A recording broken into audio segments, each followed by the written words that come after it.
te he pedido antes de la pausa, que hablemos sobre esta parte escritora de Jorge Obey. ¿Cómo surgió esto de escribir este libro, Cuba, Fidel y el peronismo, que tuvo ya 2 ediciones, digamos que la verdad que fue un éxito? Sí, y que aprovecho la oportunidad para hacer el reconocimiento. Fue publicado por la Universidad Nacional del Litoral en las 2 ediciones. Bueno, este libro es un intento de poder narrar los distintos encuentros, más de media docena, que he mantenido con el comandante Fidel Castro en mis viajes a Cuba e incluso en una de las presencias que tuvo él aquí cuando estuvo en Córdoba, en la reunión de la Conferencia de Países Latinoamericanos. Las reuniones con Fidel Castro no son reuniones de 10 minutos, algunas llegaron a durar 9, 10, 11 horas. Se conversa mucho. Fidel es un hombre con una formación política, filosófica, económica tremenda, de manera que hay que mantenerle el nivel de la conversación. Además, las conversaciones son muy amenas porque algunas son alrededor de una cena con sus más principales colaboradores. Bueno, todo esto es lo que yo quise reflejar en este libro, donde no solo hablo de mi relación con Fidel Castro, sino que aprovecho para hacer una cierta analogía entre lo que fue mi relación con Fidel Castro y lo que fue mi relación con Juan Domingo Perón. Porque, y esto 2 figuras avasallantes. 2 figuras avasallantes, y esto lo digo en alguna parte del libro, que tienen muchísimas similitudes. Hombres carismáticos, hombres absolutamente... además de su formación y además de lo gigante que eran, absolutamente humildes en el trato personal, a tal punto que a los 10 minutos que usted está charlando con cualquiera de los dos, parece que hace 20 años que son amigos. Yo digo que esa es una condición de los grandes. Por allí digo que el funcionario mediocre tiene que rodearse de una serie de ornamentos para poner distancia con su interlocutor. A todos nos ha pasado alguna vez que hemos entrado a alguna oficina donde nos damos cuenta que el tipo que nos recibe tiene un sillón un poquitito más alto que el sillón donde estamos sentados nosotros. Seguro. Para sobresalir un poco más. Bueno, Fidel y Perón eran 2 hombres que uno entraba, le daban un abrazo, lo hacían sentar y se ponían a conversar como si hubiéramos estado hablando el día anterior. Esto es lo que yo he tratado de narrar en este libro, donde, le repito, cuento todas las anécdotas de todas las veces que estuve con Fidel. En un par de esas oportunidades estuve incluso junto con mi esposa, con algún ministro, con colaboradores míos, y forman parte, como allí lo digo también al final, de las grandes alegrías que me ha dado la política. La política no fue para mí solamente las alegrías que da la política. La política me permitió estar al lado de estos gigantes como son Fidel Castro y Juan Domingo Perón, pero también me permitió poder mantener conversaciones con Juan Pablo II, con Alberto Metol Ferré, uruguayo, uno de los intelectuales más brillantes de la generación de Jauretche, de la generación de Abelardo Ramos, con Nelson Mandela, en las reuniones que se hicieron en Ushuaia, cuando se convocaron los presidentes de Latinoamérica. Me ha permitido tener largas charlas aquí en Santa Fe con don Ernesto Sábato, cuando nos visitó durante varios días. Me ha permitido tener charlas, en fin, con muchas, con Yitzhak Rabin, primer ministro de Israel, en un viaje que hicimos a Israel, una de las personalidades más subyugantes que he conocido en mi vida, que fue asesinado por la derecha israelí mientras buscaba la paz entre árabes y judíos. En fin, yo creo que la política, además de haberme dado la satisfacción y el orgullo de haber sido gobernador de mi provincia, intendente de mi ciudad, representar a mi provincia en el Congreso de la Nación, me ha dado este otro tipo de alegría que sin lugar a duda forman parte de los tesoros de mi vida. Uno, hojeando algunas páginas, se animaron a hablar también de economía, de producción, digamos, esto de la revolución cubana, que lleva tantos años, de su visión. Yo sé que por ahí eso uno ve al hombre tan importante, lo que ha generado, lo que ideológicamente ha querido instalar en Cuba y para todo el mundo. Hoy uno ve que se está ayornando esta revolución y está entrando en un mundo globalizado. ¿Qué pasó que no se pudo sostener, digamos, ideológicamente los principios de Fidel? Yo creo que la base de los principios ideológicos humanistas de la revolución cubana se han mantenido.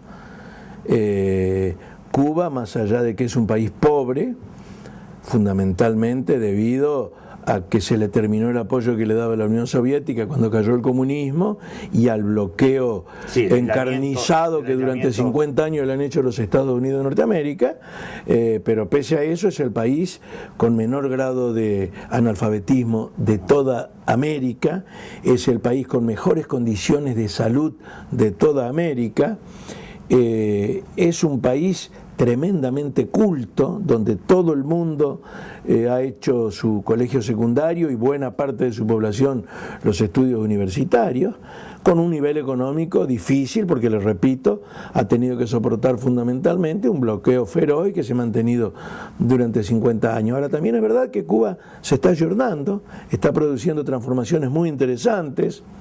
Creo que hay un hecho aquí fundamental para destacar: la visita del Papa hace pocos días a Santiago de Cuba y a La Habana, que es la segunda visita de un Papa, porque no nos olvidemos que antes de Benedicto había estado Juan Pablo II, hace aproximadamente 7 u 8 años, o 10 años más o menos. Y de paso aprovecho para traer a cuenta esta anécdota con algo que yo he dicho en estos últimos días a algunos colegas suyos y repito acá. Si se pueden sentar y conversar Fidel Castro con el Papa, ¿cómo no nos vamos a poder sentar a conversar los argentinos entre nosotros, los peronistas entre nosotros y los que pensamos distinto en esta provincia o en este país? A mí me parece que lo del Papa Benedicto con Fidel es un ejemplo que tenemos que mirar con humildad todos nosotros y decir, cuando hay intención, aunque se piense distinto, aunque haya distintas formas de ver una misma realidad, cuando hay intenciones y buena voluntad y cuando hay intenciones de entendimiento, se puede uno sentar con una persona por más que piense distinto que ella. Ahora, es cierto, porque y esto también habla de cuando uno cede, porque el Viernes Santo que tanto pidió la Iglesia, ahora se la concede, va a ser feriado en Cuba, cosa que no ocurría. Entonces, es decir, el hecho también de acercar cuando hay diálogo y por ahí también uno dar una cosa y ceder y interponer, digamos, el bienestar general ante lo mezquino que a veces tiene la política, ¿no? Que son las cosas que llevan al achicamiento, a la inmadurez, porque realmente, digamos, este gesto de darle este día, digamos, este acercamiento de Fidel, que se ve un cambio distinto. Fidel está como acercándose un poco más a Dios, ahora por ejemplo, no sé si es por sus últimos años de vida, pero hay un cambio también en Fidel. Yo les decía hoy, yo creo que es el aplomo que van dando los años. Se han juntado, además de dos líderes importantes, el líder de la Iglesia Católica y el líder de Cuba, se han juntado dos hombres que ya son ancianos, que han vivido toda una vida y que, como parte de haber vivido esa vida, han sabido entender que el diálogo no es solamente querer convencer al otro de lo que yo pienso, sino que el diálogo es una mutua confrontación de ideas para tratar de encontrar una idea superadora de la de mi interlocutor y de la mía. En la medida en que yo me siento con otra persona para decir, vengo a decirte lo siguiente, y si no estás de acuerdo me levanto y me voy, eso no es diálogo, eso es imposición. Claro.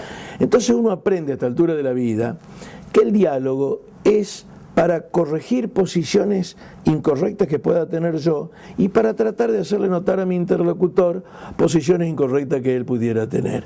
En la medida en que se actúa así, de buena fe, como lo han hecho sin lugar a dudas el Papa y Fidel, y como ojalá aprendamos a hacerlo los argentinos, los santafesinos, e internamente dentro de mi propio partido los peronistas, yo creo que vamos a ir por buen camino. Bueno, y el otro libro que tenemos acá, tiene que ver un poco el resumen del 2003 al 2007, democracia, partidos políticos, sociedad civil y fortalecimiento institucional.